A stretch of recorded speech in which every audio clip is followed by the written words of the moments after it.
जो आरडीटी में हमारे एंजाइम्स यूज़ होते हैं ना, उनको हम देखते हैं। सबसे पहले हम पढ़ते हैं पीएनपीएज, जिसको हम बोलते हैं पॉलीन्यूक्लियोटाइड फोस्फोराइलेज। ठीक है, इसका जो सबस्ट्रेट होता है वो होता है न्यूक्लियोटाइड डाईफॉस्फेट, इसका सबस्ट्रेट होता है। एंड बेसिक यूनिट इसकी होती है आरएनए। सो पॉलीन्यूक्लियोटाइड फोस्फोराइलेज ये क्या करता है, एक तो 3' to 5' फोस्फोडाइस्टर बॉन्ड बनाता है, प्लस ये टेम्पलेट इंडिपेंडेंट होते हैं, इसके टेम्पलेट की जरूरत नहीं है।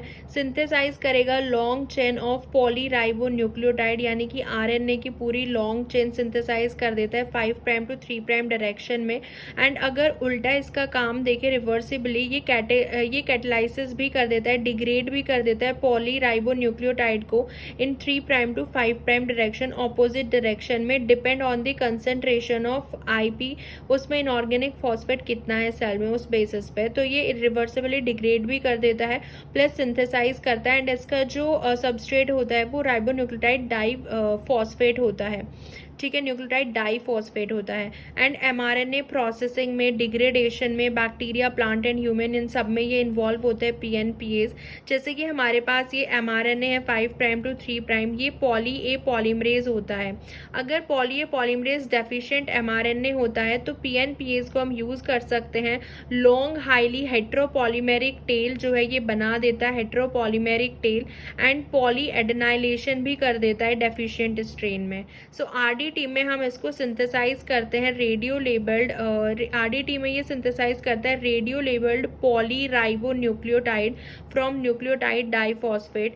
तो हम इसको यूज कर सकते हैं क्योंकि टेम्पलेट की जरूरत नहीं है, टेम्पलेट इंडिपेंडेंट होता है पॉलीन्यूक्लियोटाइड phosphorylase. So RDT में we use it to label to synthesize a radio labeled polyribonucleotide. अगर हमें radio labeled polyribonucleotide बनाना है तो हम इसको यूज कर सकते हैं PNPase एंजाइम को, क्योंकि हम अपने जो है लेबल्ड न्यूक्लियोटाइड ऐड करेंगे एंड ये सिंपली जो है हमारा एक पॉलीराइबोन्यूक्लियोटाइड की चेन बना देगा PNPase। तो इसलिए हम इसको जो है एज अ RDT में रेडियो लेबलिंग में यूज करते हैं PNPase को, याद रखना। ठीक है, उसके बाद हम आ जाते हैं डीएनएज। तो डीएनए डीऑक्सीराइबोन्यूक्लियस जो होता है 3' to 5' जो दो न्यूक्लियोटाइड के बीच में फॉस्फोडाइस्टर बॉन्ड होता है, ये इसको ब्रेक करता है।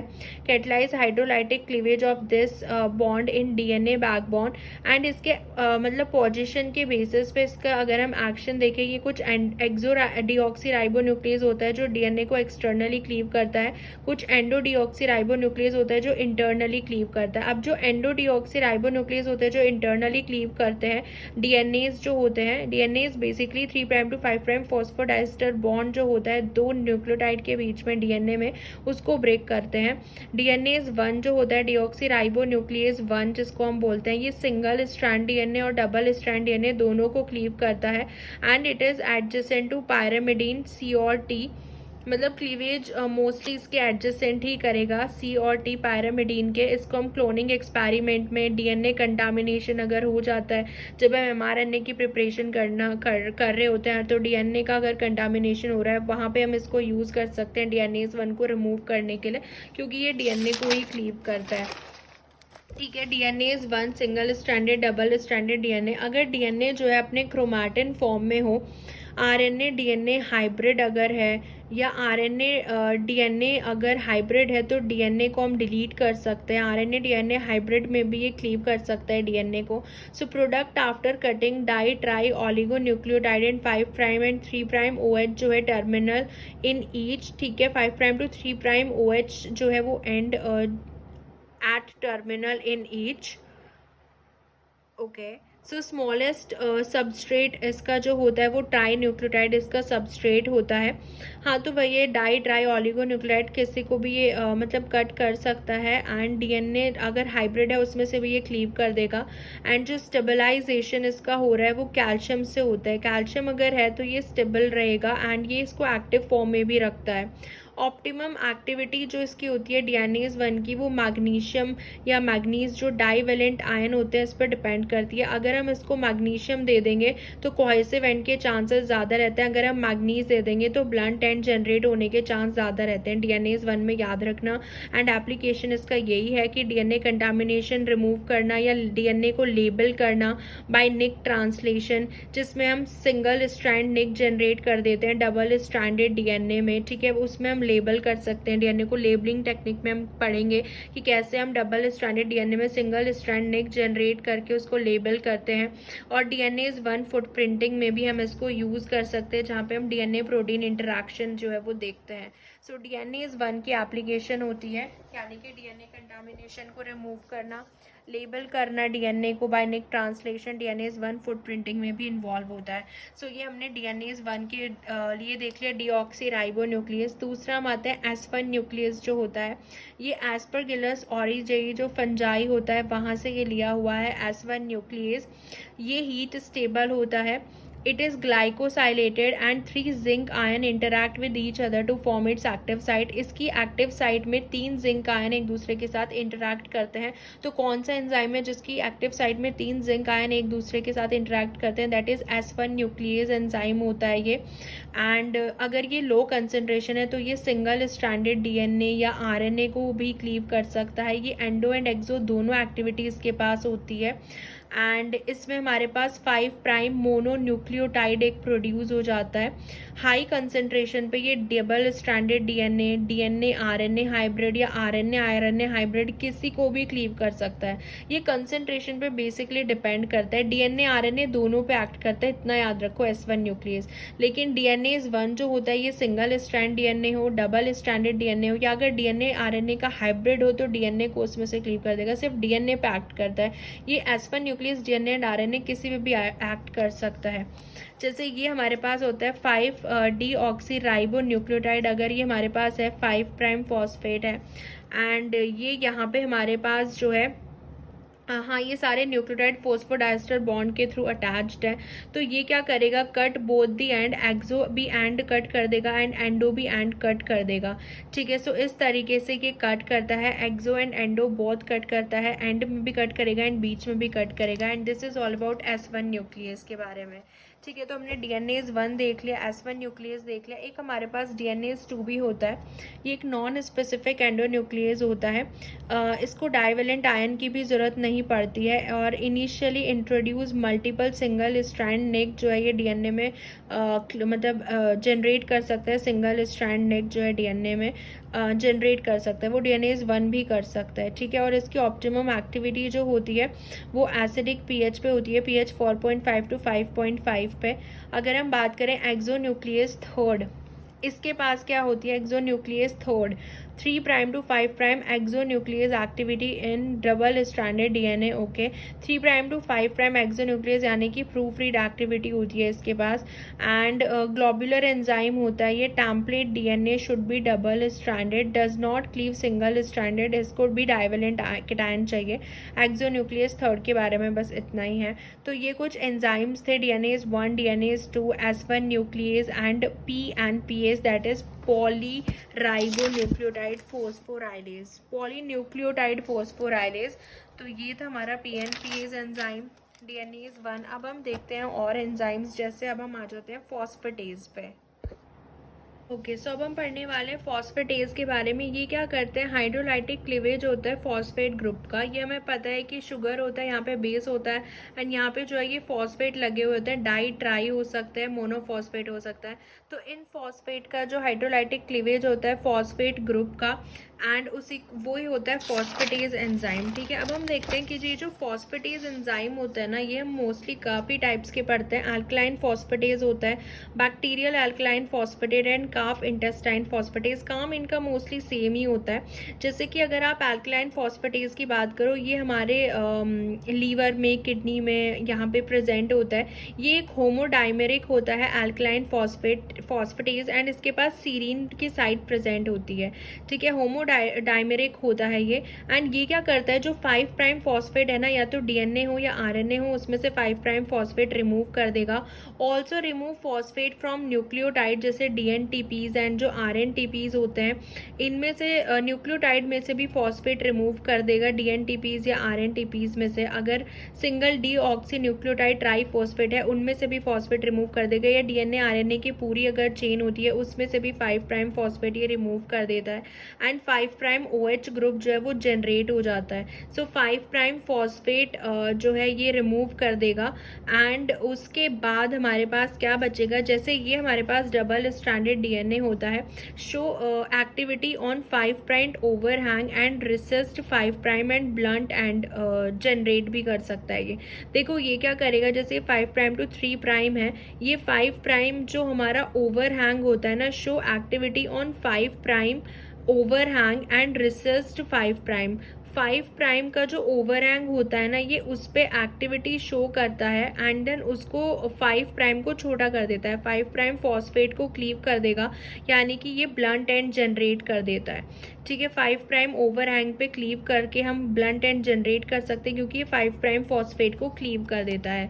इसके लिए जो जिंक मेटालो एंजाइम होता है उसमें अल्कलाइन फॉस्फेटेज प्रेजेंट होता है। तो फॉस्फेट जो होता है मोनो ईस्टर हाइड्रोलिसिस, ठीक है, और ये फॉस्फोडाइस्टर बॉन्ड को ब्रेक करता है।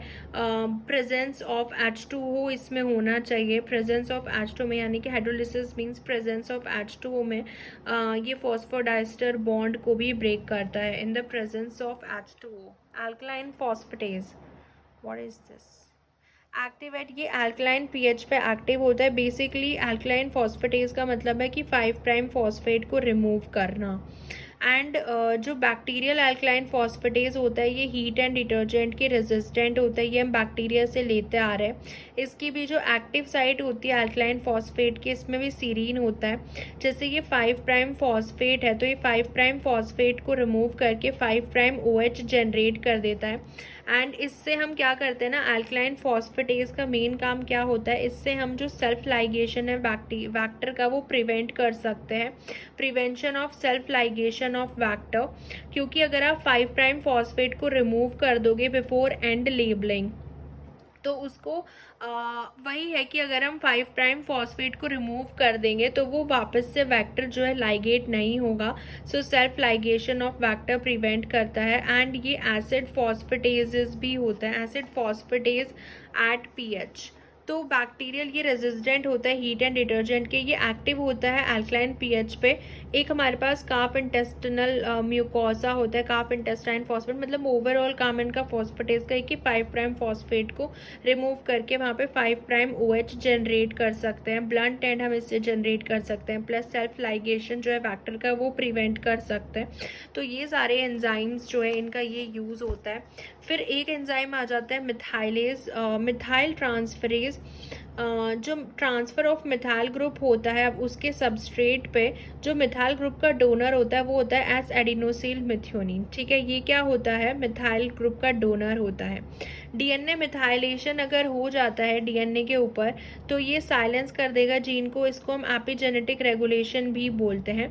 ये हम पढ़ चुके हैं मॉलिक्यूलर बायो में कि जीन जो है वो हेट्रोक्रोमैटिन स्टेट जो है वो मेंटेन करता है, यानी कि जो इनएक्टिव स्टेट होता है वो मिथाइलेशन की वजह से होता है। अगर DNA का मिथाइलेशन हो जाता है सो जीन साइलेंस हो जाता है। एंड एपिजेनेटिक रेगुलेशन भी हम इसको बोलते हैं, क्योंकि जो मदर और फादर से जो क्रोमोसोम आते हैं तो उनमें से एक क्रोमोसोम के जीन्स जो हैं वो साइलेंट हो जाते हैं एंड एक के एक्टिव रहते हैं। तो वो जो साइलेंस होने का रीजन होता है वो यही होता है कि उसके DNA पे जो है वो जीन का पोर्शन मिथाइलेटेड हो जाता है, मिथाइल ग्रुप उस पर ऐड हो जाता है। बैक्टीरियल सिस्टम में भी उसका DNA डाइजेशन प्रिवेंट करता है बाय रेस्ट्रिक्शन एंजाइम मिथाइलेशन होता है। सो इको R1 अपना खुद का DNA तो डाइजेस्ट नहीं कर सकता, रेस्ट्रिक्शन एंजाइम्स जो होते हैं वो भी मिथाइलेशन, तो like in humans also and in bacteria also methylation का बहुत इंपॉर्टेंट रोल होता है मिथाइल ग्रुप ऐड करना जब होता है। और जो इसका डोनर होता है दैट इज एस एडिनोसिल मिथ्योनिन। ठीक है, तो हमने ये जो फॉस्फेटेज देखे ये याद रखना, phosphatase important, bacterial alkaline phosphatase, ठीक है, जिससे हम प्रिवेंट कर सकते हैं सेल्फ लाइगेशन ऑफ वेक्टर। अब हम बात करते हैं लाइगेज की। लाइगेज जो होता है ये क्या करता है, 5 प्राइम फॉस्फेट और जो 3 प्राइम OH होता है उनके बीच में ये फॉस्फोडाइस्टर बॉन्ड को जनरेट करता है, लाइगेट करता है। Formation of phosphodiester bond between 2 deoxy nucleotide residues at 2 DNA strand, ठीक है, उसको हम बोलते हैं लाइगेट कर रहा है, ये लाइगेशन शो कर रहा है। कोवेलेंटली लिंक और लाइगेट कर देता है फ्रैगमेंट को एक साथ। जो बैक्टीरियोफाज का T4 DNA लाइगेज होता है उसको को फैक्टर चाहिए होता है एटीपी। एंड जो ई कोलाई का डीएनए लाइगेज होता है, ठीक है, बैक्टीरियोफाज जो होता है ना T4 का डीएनए लाइगेज, उसको एटीपी चाहिए होता है एज अ को फैक्टर। एंड जो ई कोलाई का डीएनए लाइगेज होता है बैक्टीरिया का, उसको NAD+ एज अ को फैक्टर चाहिए होता है। तो ये बैक्टीरियोफाज T4 से हम आइसोलेट करते हैं मोस्टली, जो हम यूज़ करते हैं। एंड इनकी स्पेसिफिक एप्लीकेशन होती है, जैसे ये जो होता है वाइड एप्लीकेशन है बैक्टीरियोफाज T4, मोनोमेरिक पॉलीपेप्टाइड होता है 68 किलो डाल्टन का। वही है कि 5' एंड 3' OH डीएनए को ये लिंक करता है। सो ये सिंगल स्ट्रैंड निक रिपेयर कर सकता है डबल स्ट्रैंड डीएनए में, आरएनए में भी कर सकता है और डीएनए आरएनए हाइब्रिड में भी कर सकता है, ठीक है। और ये कोहेसिव एंड जो है जनरेट भी कर सकता है कोहेसिव एंड को। एंड अगर हम ई कोलाई वाला डीएनए लाइगेज देखें, ये भी 5' टू 3' मोस्टली कोहेसिव और स्टिकी एंड को ऐड करते हैं, कोहेसिव भी और स्टिकी एंड को ये ज्वाइन करते हैं। एंड PEG अगर हम ऐड कर दें, पॉलीइथाइलिन ग्लाइकॉल अगर हम ऐड कर दें, तो ये ब्लंट एंड को भी ज्वाइन कर सकते हैं। तो ये तो कोहेसिव एंड को ही ज्वाइन करता है बैक्टीरिया का T4 DNA ligase. And cloning of full length cDNA, हाँ हम कर सकते हैं, यानी कि डीएनए लाइगेज का काम यही होता है। Ligation of cohesive end, ligation of blunt end, ligation of linker adapters, इन सब में इन्वॉल्व होता है ये। सो लाइगेज का काम होता है सिर्फ लाइगेट करना। एंड जो ई कोलाई का डीएनए लाइगेज होता है वो NAD+ को एज अ को फैक्टर यूज़ करता है। बैक्टीरियोफाज का जो होता है वो ATP को एज अ को फैक्टर यूज़ करता है। मोस्टली हम इसको यूज़ करते हैं, ठीक है, वाइड एप्लीकेशन इसका होता है। अब एक लास्ट एंजाइम हमारा बच जाता है PNK, which is a polynucleotide kinase. देखो उनमें कंफ्यूज नहीं होना है, हमने पहले पढ़ा था PNPase पढ़ा था, polynucleotide phos PNPase polynucleotide phosphatase पढ़ा था हमने, ठीक है, जो क्या कर रहा था बेसिकली, जो पॉलीन्यूक्लियोटाइड राइबोन्यूक्लियोटाइड को सिंथेसाइज कर रहा था, आरएनए के चेन बना रहा था। ये जो पॉलीन्यूक्लियोटाइड काइनेज होता है ना, ये क्या करता है, ये फॉस्फेट को ऐड करता है। काइनेज का मतलब क्या होता है, फॉस्फोराइलेशन कराना। सो पॉलीन्यूक्लियोटाइड काइनेज क्या करता है, ये फॉस्फेट को ऐड करेगा। ये क्या होता है, होमोटेट्रामेरिक होता है, T4 बैक्टीरियोफाज से हम लेते हैं। सो ये फॉस्फेट ग्रुप को गामा पोजीशन जो होता है ना एटीपी के अंदर, जो गामा फॉस्फेट होता है, गामा फॉस्फेट को लेता है एटीपी के यहाँ से, एंड इसको जो है ये 5' ऑफ डीएनए हो या आरएनए हो, वहाँ पे इसको ऐड कर देता है गामा फॉस्फेट को। So basically polynucleotide kinase ATP से गामा फॉस्फेट को ऐड कर सकता है डीएनए के 5' एंड पे या आरएनए के 5' एंड पे ऑफ डीएनए एंड आरएनए। सो यानी कि हम इसको 5' की लेबलिंग के लिए यूज़ कर सकते हैं, है ना। So basic positive residue present होते हैं इन द एक्टिव साइट, जो इंटरैक्ट करते हैं negatively charge phosphate of DNA. तो used in radio labelling ends of DNA and RNA, radio labelling phosphates हम इनको जो है ऐड कर सकते हैं। T4 polynucleotide kinase mostly use होता है PN के मॉलिक्यूलर क्लोनिंग एक्सपेरिमेंट में। ये अमोनियम आयन से इनहिबिट हो जाता है, is inhibited by ammonium ion. And बस इसमें यही होता है, PNK जो है ये एक्सचेंज भी करता है रेडियो लेबल्ड को, ठीक है, PNK जैसे 5' फॉस्फेट एंड 3' OH है। सो PNK क्या करेगा, ADP से हमने क्या किया, ATP लिया, एंड उसके बाद PNK क्या करेगा, ATP से वापस ADP में भी कन्वर्ट कर देगा, एंड उसको 5' फॉस्फेट पे ट्रांसफ़र भी कर देगा, ठीक है, एक्सचेंज भी करता है। एंड हम रेडियो लेबल्ड इसमें ऐड कर सकते हैं।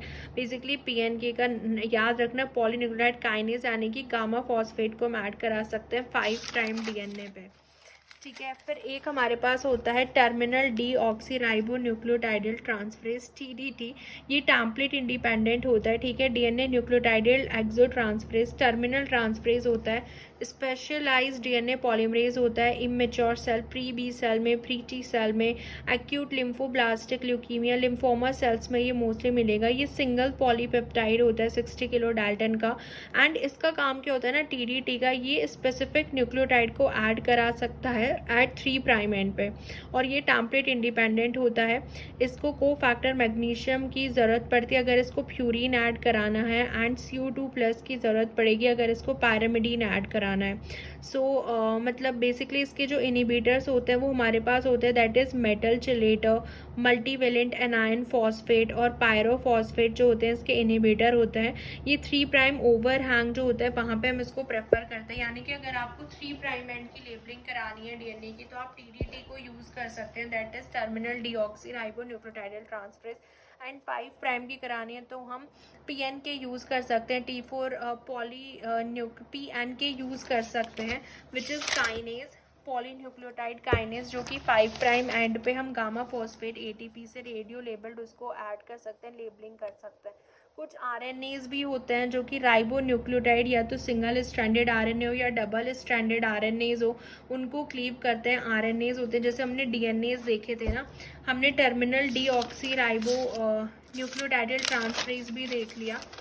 इसके बाद हमें पता है कि जो डीएनए पॉलीमरेज 1 होता है ना, इसके पास तीनों एक्टिविटी होती है, 5 prime to 3 prime polymerase, 5 prime to 3 prime exonuclease and 3 prime to 5 prime exonuclease proof reading activity, ये वाली प्राइमरी रिमूवल एक्टिविटी होती है।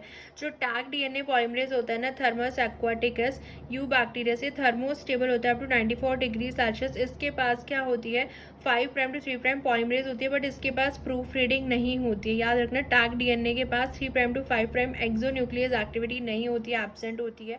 ऑप्टिमम एक्टिविटी ये शो करता है 72 डिग्री सेल्सियस पे and 5 prime to 3 prime exonuclease इसके पास होता है। सो ये हमारा क्या होता है, दिस इज रिवर्स, ये डीएनए के हमने पॉलीमरेज देखे हैं, ठीक है। हाँ, tag DNA polymerase 1 and tag DNA polymerase. अब देखो न्यूक्लियस हमने कौन कौन से देख लिए। आरएनएज एच जो होता है ना, सी डीएनए लाइब्रेरी क्रिएट करने में आरएनएज एच इन्वॉल्व होता है। इसका टारगेट होता है आरएनए डीएनए का हाइब्रिड, ये आरएनए पे कट करता है। आरएनएज एच जो आरएनए डीएनए के हाइब्रिड में आरएनए को कट करेगा। डीएनएज 1 जो होता है डबल स्ट्रैंडेड या single stranded DNA random cut करेगा। एक मंग बीन होता है प्लांट के अंदर, ये भी न्यूक्लियस ही होता है मंग बीन, ये डीएनए और आरएनए किसी को भी कट कर सकता है, लेकिन ये कट करेगा सिंगल स्ट्रैंड, बहुत ही सीक्वेंस स्पेसिफिक मैनर में कट करता है मंग बीन, ठीक है। और जो S1 होता है एंडोन्यूक्लियस, ये भी हमने देखा था डीएनए आरएनए किसी को भी cut when nick present in double stranded, also cut अगर निक जो है वो प्रेजेंट हो डबल स्ट्रैंडेड डीएनए में भी ये कट कर सकता है। सिंगल स्ट्रैंड को करता है डीएनए एंड आरएनए, ठीक है, और डबल स्ट्रैंड में भी करता है। और जो आरएनएज ए होता है, ये याद रखना, आरएनएज एच आरएनए और डीएनए हाइब्रिड में कट करता है आरएनए को, एंड आरएनएज ए जो होता है वो सिंगल स्ट्रैंडेड आरएनए को कट करता है। फॉस्फोडाइस्टर बॉन्ड को कट करता है, 3 prime end of pyrimidine and 5 prime OH generate कर देगा, यानी कि आरएनएज के जो सिंगल स्ट्रैंड आरएनए होता है ना, उसमें क्लीव करता है आरएनएज ए, फॉस्फोडाइस्टर बॉन्ड को क्लीव कर देगा दो राइबोन्यूक्लियोटाइड के बीच में। तो ये था कुछ न्यूक्लियसेस के बारे में, ठीक है। और ये हमने सारे के सारे जो पढ़ लिए एंजाइम्स पढ़ लिए रिलेटेड टू आरडीटी। सो अब हम स्टार्ट करते हैं जीन क्लोनिंग के बारे में। जीन क्लोनिंग, जब हमें मल्टीपल कॉपीज़ बनानी होती है अपने ट्रांस जीन की, ये हमारा जो एंजाइम है इसको डिग्रेड करेगा, ठीक है। ये जो प्लाज्मिड होता है इसको हम एज अ वैक्टर यूज़ करते हैं, ठीक है। ये मान लो हमारे पास इसमें हम एज अ वैक्टर इसको यूज़ कर रहे हैं एंड प्लाज्मिड को हम निकाल रहे हैं इसके अंदर से। एंड उसके बाद हमने क्या किया है ना, देखो जीन क्लोनिंग अब हम पढ़ने जा रहे हैं। क्लोन का मतलब होता है कि हम मल्टीपल कॉपीज़ बना रहे हैं अपने जीन की, जो भी हमारा जो जीन ऑफ इंटरेस्ट हमने लिया है, और एक हमने जो है प्लाज्मिड भी निकाल लिया, वेक्टर भी निकाल लिया। तो इसके अंदर हमारे पास जो है सारी हमारी ट्रांसजीन होता है, यानी कि जीन ऑफ इंटरेस्ट है हमारा इसके अंदर। एंड यहाँ पे हमारे सारे जो है क्या होते हैं, जितने भी प्लाज्मिड और वेक्टर हमने निकाले हैं वो हम एक ट्यूब में रख लेते हैं, एक ट्यूब में रख लेते हैं। उसके बाद हम क्या करते हैं, अगर इसमें कोई मॉडिफिकेशन करनी है इनके ऊपर तो हम मॉडिफिकेशन कर सकते हैं ऑन दीज टर्मिनल लाइगेशन से पहले। जैसे हम एल्कलाइन फॉस्फेटेज से फॉस्फेट रिमूव करके हम रेडियो लेबल्ड फॉस्फेट ऐड कर सकते हैं, या फिर हम जो हमारा T4 फॉस्फोन्यूक्लियोटाइड काइनेज होता है, इससे हम क्या कर सकते हैं, उसको फॉस्फोराइलेट करके ऐड कर सकते हैं। अल्काइन फॉस्फेट से हम रिमूव कर सकते हैं फॉस्फेट, टीडीटी हम कर सकते हैं, यानी कि 3 प्राइम पे हम इसकी लेबलिंग कर सकते हैं। तो ऑन 3 प्राइम एंड मतलब जो भी आपको चेंजेस करने हैं, जो भी हमने एंजाइम पढ़े हैं उसके अकॉर्डिंग हम इनमें कर सकते हैं। एंड ये रेस्ट्रिक्शन एंजाइम से हम इनको क्लीव करते हैं। रेस्ट्रिक्शन एंजाइम जो है इसको क्या कर देगी, क्लीव कर देंगी। सो ये हमारे क्लीव्ड वैक्टर हो जाते हैं। इनको भी हम रेस्ट्रिक्शन एंजाइम से क्लीव करते हैं, सेम रेस्ट्रिक्शन एंजाइम से, एंड देन हम इसमें लाइगेज डाल देते हैं। लाइगेज डालने के बाद हमारे पास जो प्रोडक्ट बनते हैं, या तो हमारे पास जीन ऑफ इंटरेस्ट होगा कि वैक्टर के अंदर गया ही नहीं है, ठीक है, या तो वैक्टर ऐसे ही होगा, या फिर जिसमें हमारा जीन ऑफ इंटरेस्ट चला गया है, या तो एक वैक्टर है जो सेल्फ लाइगेट हो गया, खुद ही रीसर्कुलराइज कर लिया। एक फैक्टर है जिसके अंदर इनकरेक्ट ओरिएंटेशन चली गई है, एक फैक्टर है जिसके अंदर करेक्ट ओरिएंटेशन हमारी गई है जीन ऑफ इंटरेस्ट की, ठीक है। तो 3 कंडीशन जो है ऐसे पॉसिबल हो सकती है। उसके बाद देखो, जो पीसीआर टेक्निक हम यूज़ करते हैं करेक्ट ओरिएंटेशन के लिए, हम पीसीआर टेक्निक को यूज़ कर सकते हैं। पीसीआर में हम प्राइमर यूज़ करते हैं। 1 प्राइमर जो हमारा होता है वो वेक्टर स्पेसिफिक होता है, एंड दूसरा प्राइमर हम लेते हैं जीन स्पेसिफिक। सो उसकी हेल्प से जो है हम पीसीआर टेक्निक से करेक्ट ओरिएंटेशन रिकॉग्नाइज कर लेते हैं। उसके बाद जो हमारी जो ट्रांसफॉर्म्ड मतलब जो हमारी वैक्टर्स होते हैं, इनको हम बैक्टीरिया सेल के अंदर ट्रांसफॉर्म्ड कराते हैं। बैक्टीरिया जो सेल होती हैं, बैक्टीरियल सेल को हम क्या करते हैं, इनको हीट शॉक दिया जाता है, as well as calcium chloride CaCl use किया जाता है accumulate on the bacterial cell, ताकि वो डीएनए को ईजिली टेकअप कर ले। एंड इनको हम कॉम्पिटेंट सेल्स बोलते हैं। जब ये कॉम्पिटेंट सेल इन वैक्टर को ले लेंगी, अब हमारे पास या तो नॉन ट्रांसफॉर्म्ड सेल आएंगी जिसके पास ये गया ही नहीं है, या फिर हमारे पास जो है ट्रांसफॉर्म्ड सेल आएंगी, या तो हमारे पास नॉन ट्रांसफॉर्म्ड सेल आएंगी, या फिर हमारे पास क्या आएंगी, ट्रांसफॉर्म्ड सेल आएंगी। ट्रांसफॉर्म्ड सेल में भी या तो हो सकता है किसी में रिकॉम्बिनेंट वाला आया हो एंड किसी में नॉन रिकॉम्बिनेंट वाला आया हो, वही जो हम पहले पढ़ चुके हैं ऑलरेडी, ठीक है। उसके बाद हम सिलेक्शन मार्कर यूज़ करते हैं।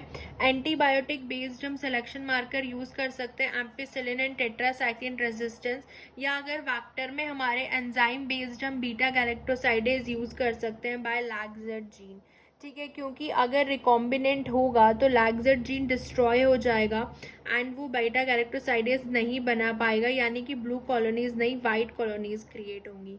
तो इस तरीके से, और एंटीबायोटिक बेस्ड हम कर सकते हैं एम्पिसिलिन एंड टेट्रासाइक्लिन रेजिस्टेंस, ठीक है, या एंजाइम बेस्ड कर सकते हैं। ये हमारा सिलेक्शन मार्कर होता है। तो ये हमारा जो है सिलेक्शन मार्कर हो गया। यहाँ पे हमारी साइट ऑफ रेस्ट्रिक्शन एंजाइम होती है, एंड ये होता है लैगजेड जीन। रेस्ट्रिक्शन एंजाइम साइट भी होती है लैगजेड जीन के बीच में। एंड ऑरिजिन जो होता है replication, it decide copy number या नंबर ऑफ डिवीजन भी ये डिसाइड करता है। अब हम देखते हैं रेप्लिका प्लेटिंग वाला मेथड कैसे होता है। अभी हम जीन क्लोनिंग को थोड़ा और डिटेल में लेके जा रहे हैं, ठीक है। इसके अंदर देखते हैं कि जो रेप्लिका प्लेटिंग वाला मेथड होता है वो कैसे काम करता है। देखो, जैसे कि हमारे पास इसमें ये एम्पिसिलिन रेजिस्टेंस है एंड ये टेट्रासाइक्लिन रेजिस्टेंस जीन है। इसके बाद क्या हुआ ना, ये हमारे पास बैक्टीरिया सेल है जिसके पास एम्पिसिलिन एंड टेट्रासाइक्लिन रेजिस्टेंस दोनों है।